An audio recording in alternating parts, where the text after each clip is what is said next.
बर' बिजोङा दिनैहाय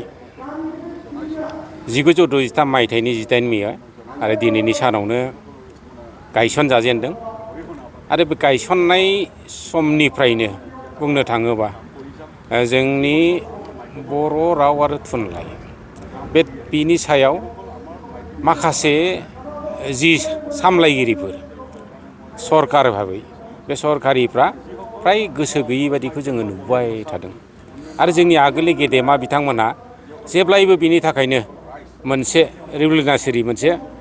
माबाखौ लाबोबाय थानांदों आरो दिनैबो जेब्ला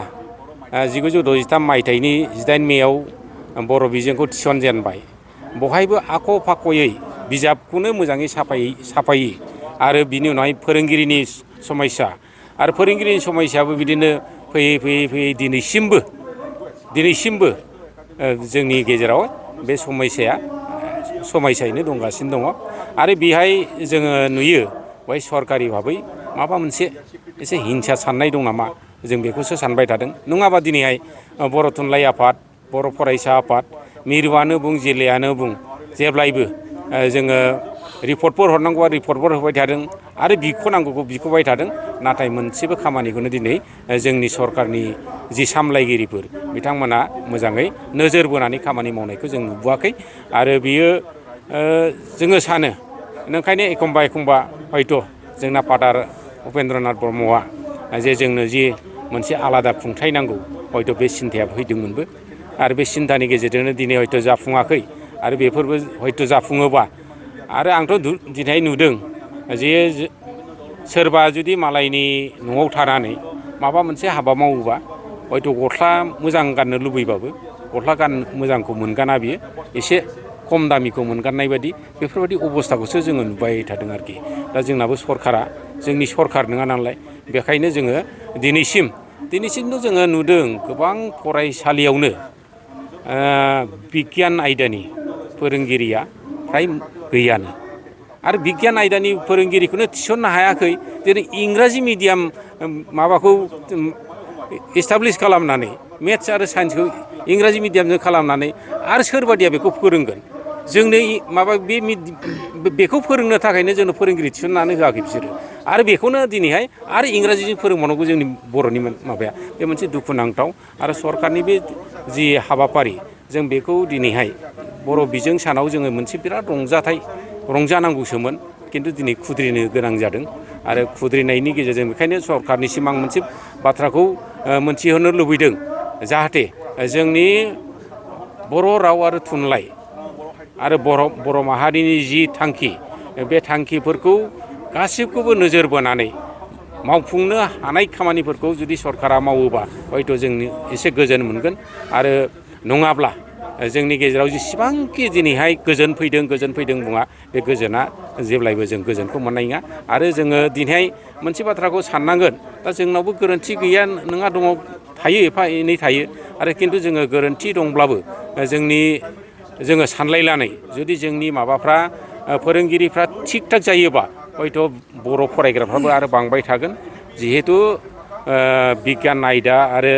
सानखान्थि फोरोंनोनो मानसि गैयाबा दिनै सोलोंनो नैबे अबस्थाबो फैदों आरो बियो हयथ' दिनैनि जि दुलाराय बर' फरायसा आफाद आरो मिरु बर' थुनलाइ आफादनि जि बिथोन हरनाय आरो बे बिथोननि गेजेरजों सारा आसामावनो मोनफ्रोमबो जिल्लानि खुंनायनि गेजेरजों हयथ' बे मेसेजआ थांगोन आरो बे मेसेजनि गेजेरजों हयथ' सरकारा माबा मोनसे खामानि मावगोन बेखौ मिजिंथिजायो आरो दिनै 8 मे बर' बिजों सान दिनैनि अक्ट'आव 1963 मायथाइयाव गुदि फरायसालियाव बेखौ गायसनजेननाय जादोंमोन दा बिनि थाखायनो बे सानखौ दिनै गोबां जायगायाव खुंनाय बायदि चिरां जिल्ला बर' थुनलाइ आफाद आरो चिरां जिल्ला दुलाराय बर' फरायसा आफाद जथायै बे चिरां जिल्ला दुलाराय बर' फरायसा आफादनि मावखुलि काजलगावआव फुंनिफ्राय फिरफिला बिरहोनाय हाबाफारिजों लोगोसे मुंख्लंफोरनो बिबार बावनाय आरो सावरायनाय हाबाफारिजों बे दिनखौ फालिनाय जादों दा बे दिनजोंनो आङो सोमोन्दो लाखिनानै गिबियावनो जाय जोहोलावजोफोरा जोंनि रावनि थाखाय जोंनि भाषानि थाखाय आरो जोंनि बिजों नि थाखाय जोंनि बिजों गायसननायनि थाखाय मुंख्लं जानो गोनां जाबाय बिथांमोननिसिम खुलुमनाय सिबिनायखौ आङो गिबियावनो दिनैनि बे बिजों सानाव आङो बावहरग्रोदों। लोगोसे जायफोर गेदेमा बिथांमोना बिजोंनि थाखाय माने खामानि मावबाय, जोंनि सानसुमै रायजो राजाफोरा बिजोंनि थाखाय खामानि मावबाय, बिजोंखौ माने गनायनानै लाबाय, भाषा रैखाथिनि थाखाय, राव जौगानांगौनि थाखाय जायफोर बिथांमोना दिनै खामानि मावबाय थादों, बिथांमोननिसिम दिनैनि बे सानाव साबायखर बावहरनायजों लोगोसे आङो गाहाम हामलायनायखौ आङो बावहरग्रोदों।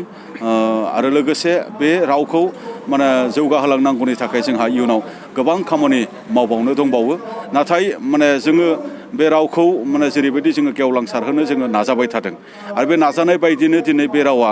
इउनिभारसिटिसिम फरायनो हानाय, PhD खालामनो हानाय बियो राव जाबाय आरो दिनै बियो मोनसे कनस्टिटिउसनेल मोनसे रेकगनाइज ओइथ शिडिउलाव हाबनाय बियो मोनसे राव जाबाय आरो बिटिआर गोरोबथानि गेजेरजों बे रावा आसामनि एस'सियेट अफिसियेल लेंगुवेज जाबाय। आरोबाव बे रावखौ जोङो 11-12सिम मिडियाम हिसाबै जोङो फरायनो हानाय जाबाय। दा बेखायनो बे रावा मोनसे धोनि राव जाबाय, बे रावा मोनसे समायना राव जाबाय, बे रावा बुहुमाव माने गेवलांसारनायनि मोनसे दिगजों आगान सुरबाय थादों। दा बेखायनो बे रावखौ जोङो माने लानानै जोंहा गौरब खालामो। आरो नाथाय बेबायदि समाव मालाबा जोंनि रावखौ माने षड़यन्त्र माने खालामनायनि गेजेरजों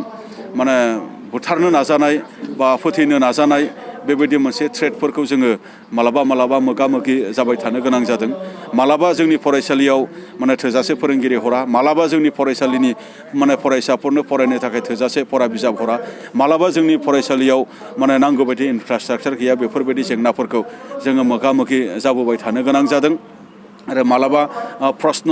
बायदि मैयाफ्राव माने जोंनि रावनि माने प्रश्नफोराव माने भुल गोरोन्थि जानाय बायदि मैयाखौ नुदों। आरो नै दा गां जे जोंनि माने फरायसाफोरनो थाखो 6निफ्राय सानखान्थि आरो बिगियान आयदाखौ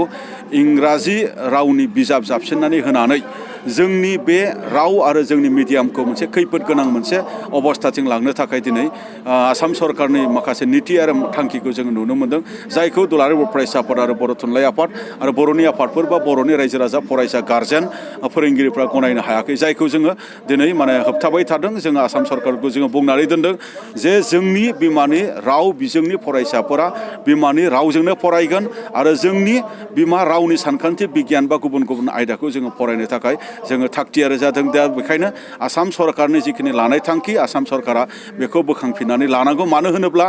NEP-आ बुंदों माने गावनि बिमा रावजों सोलोंथाइ लानायनि बाथ्रा आरो दिनै UGC-आ बुंदों दिनै सेकेन्डारि आरो हायार इडुकेसनावबो दिनै बिमा रावजों फरायनाय आरो बिमा रावजों लिरनायनि बाथ्राखौहाय दिनै माने UGC-आबो आरो दिनै बुंदों। आरो नै दाखालि गुजरातनि मोनसे थावनियाव भारतनिनो माने गाहाय मन्थ्रि नरेन्द्र मदि मानब गेदेर बिथाङा गुदि फोरोंगिरि गौथुमनि मेलाव थांनानै बिमा राव सोलोंथाइनि बाथ्राखौ लानानै बिथाङाबो दाखालि भाषण होबोदों। आरो नखर मन्थ्रि भारतनिनो अमित शाह बिथाङा दिनै मा होनदों मेडिकेल साइन्स आरो इन्जिनियारिंआवबो बिमा राव माने बिजोंनि बाथ्राखौ दिनै बुंबाय थादों। दा बेबायदि सेयावबो आसामाव दिनै मानो आलादायै NEP-खौ हेंथा खालामनानै नरेन्द्र मदिनि पलिसि, अमित शाहनि पलिसिखौ हेंथा खालामनानै NEP-खौ हेंथा खालामनानै UGC-खौ हेंथा खालामनानै मानो माने गुबुन भाषा जाबसिननानै बिमा राव माने फरायनो गोसो जानाय हारिनि माने रावखौ फोथायनो थाखाय मानो बेबायदि मोनसे षड़यन्त्र खालामदों, बेखौ जोङो प्रश्न खालामदों। जायखौ जोङो गनायनो हाया। आरो जोङो दिनै बेखौनो बुंदों जे जोंनो हारि हिसाबै जों थांनानै थानो लुबैदों, जोंखौ थांनानै थानो हो। जोङो रावखौ बिजोंखौ मोननो थाखाय जोङो शहीद जानो गोनां जादों जोंनिफ्राय। जोङो बेखौ जोंनि रावखौ माने थांनानै थानो हो। बेवहाय जोङो गुबुन रावखौ जोङो बुंनो थाङा, जोंनि रावखौ जोङो मोनजानो लुबैदों। नांगौबा जोंनो डेभेलपमेन्ट नाङा, नांगौबा जोंनो राव नांगौ। रावा जोंनि थाखाय गुबै रावखौ जोङो नागारनो हाया। बड'फा उपेन्द्रनाथ ब्रह्मआ बर' हारिखौ गेरेमसा हारि गायसननायनि बाथ्रा होलांदों आरो बेखौनो दिनै साफ्रोमबो बर' फिसाफ्रा जेरावखि थाया मानो खामानि मावबाय थादों। आरो बे गेरेमसा हारिया माने जोंनि सिनायथिया थायोब्लासो जागोन, जोंनि रावा थायोब्लासो जागोन। बिथांमोना रोदा मोनसे हास'नानै माने ओरैबायदि गिदिर फांसे बिफां माने बुथारनो नागिरनाय बायदि मोनसे षड़यन्त्रखौ खालामदों होननानै जोङो दिनै मोनदांदों। दा बेखायनो बे बिजों सान फालिनायजों लोगोसेयैनो आङो सरकारनिसिम बे बाथ्राखौ आं मिथिहरबाय। गोजोन्थों। आरो मोनसे खोथा सार, जोङो गोबां समनिफ्रायनो नुनो मोनो कि माखासे सोरखारि स्कुलाव फोरोंग्रा फोरोंगिरिफोरनि फिसाफोरखौ जोङो प्राइभेट स्कुलावहायसो सोनाय नुनो मोनो। स' बेबायदि जाबाय थायोब्ला सरकारि स्कुलनि फरायसाफोरा जोबलांगोन नामा? बर' फरायग्राफ्रा जेनेबा दिनै माने मोनसे मिडियामा थांनानै थानांगौब्ला माने बे मिडियामा थांनानै थानांगौब्ला फरायग्राबो थानांगोन फोरोंगिरिबो थानांगोन आरो सरकारनि जोथोनाबो थिग थानांगोन आरो जोंनि रायजो राजाफोरनि सांग्रांथियाबो थिग थानांगोन बे एखे बाथ्राखौनो आं एसे सिगाङाव मेल सावरायनायाव बुंदों मोनसे मिडियामखौ माने फोथांनांगौनि बिबाना सरकारनिल' नङा बे मिडियामखौ फोथांनांगौनि बिबाना फरायसालिखौ फोथांनांगौनि बिबाना गाव गावनिबो बेवहाय माने सोरबा फोरोंगिरिनिबो जानो हागौ माने जाय गथ'नि बिफा बा सोरबा बिमा बिफानि जानो हागौ जाय गथ'नि बिमा बिफा बिथांमोनाबो इकुवेल मोनसे रेसपन्सिबिलिटि दङ बिबान दङ जे मोनसे स्कुलखौ आरो मोनसे बिजोंखौ फोथांनांगौनि थाखाय दा बेखायनो नंगौ जे माखासे माने फरायसालिफोराव बा माखासे बिजोंफोराव जोङो सांग्रांथि माने दं ना गैया जों मिथिया बिथांमोना माने मा नुनानै मा खालामदों जों मिथिया दा बेबायदियावबो मिडियामनि थैनाय थांनायनि प्रश्नआ फैया नङा फैयो दा बेखायनो जोङो खावलायदों जा दिनै शिक्षाबिद मानसिफोरा बुंदों UGCआ दिनै बुंदों NEPआ बुंदों निउ इडुकेसन पलिसि बिथांमोना बुंखांनायनि उनाव बबेबा मोनसे मादार टांजों हायार इडुकेसन लानो हाया होननाय बाथ्रा बेबायदि जेबो नङा दा बेयो जोंनि मोनसे मिसकनसेपसनसो जे मादार टांजों डक्टर इन्जिनियार जानो हाया हायार इडुकेसन जानो हाया बिजनेस माने बेबायदि जेबो डेभेलपमेन्ट जाया होननाय बेबायदि बाथ्राफोरा बेयो जोंनि मोनसे मिसकनसेपसन मिसगाइड जायो जोङो मालाबा बबेबा मोनसे आबहावाजों जेन बेखौ जोङो लाया गोरलै रावजों बुजिनो थाखाय जे भाषाखौ नोङो बर' रावजोंबा नोङो गोरलैयै बुजियो बे भाषाखौ जुदि आंखौ दा चाइनिसजों जुदि बुजायोब्ला आं बेखौ बुजिगोन नामा बाथ्राया बेबायदि आरो गोजोन्थों नुनो मोनोदि दासिमबो बर' मिडियामनि जेंनाफ्रा सुस्रांजायाखै फोरोंगिरि थिसननिफ्राय लानानै गोबां बिजाबफ्राबो जेंना दङ दा बिनि खेथ्रआव नोंथांमोना सरकारजों सावरायबाय नाथाय दासिमबो फिथाइया थायाखै माबायदि सरकारजों बे बाथ्राखौ लानानै नारसिनबाय थादों जोङो सावरायबाय थादों दा बेखौ माला सुस्रांनानै होयो बे सरकारनि खोथा जों आन्दलनकारि हिसाबै जोङो जोंनि मोननांगौनि थाखाय जोङो बाथ्राखौ बुंबाय थागोन मोनागौमानि दा फान्डामेन्टेल माने राइट्स एजुकेसना दिनै एलिमेन्टारि लेभेलाव दिनै माने RTE एक्टनि बाथ्रा दङ बेवहाय माने बिजाबा मोनथारनांगौ फोरोंगिरिया थाथारनांगौ आरो दिनै मा होनदों मिड डे मिल माने मोनजाथारनांगौ बेयो मोनसे RTE एक्टआनो बुंदों दा बेखौ जुदि बबेबा अनुस्थानाव बेबायदि जुदि जायाखैबा बियो मोनसे भायलेसन जादोंब्ला बिथांमोना गिदिर मोनसे क्राइम जादों माने गथ'फोरनि भबिष्यत आरो गथ'फोरनि इयुन आरो सोलोंथाइ बेखौनो लानानै जुदि सोरबाया बेबायदि लेहेमिया खालामदोंब्ला बिनिफ्राय आरो देरसिन माने गोरोन्थि थानो हाया आरो बियो मोनसे बिराद गिदिर क्राइम आरो बे क्राइमनि थाखाय बिथांमोनाबो निस्सय माने आयेनजों साजा मोनाब्लाबो बिथांमोनाबो इसोरजों साजा मोनगोन सानसे जों बेखौ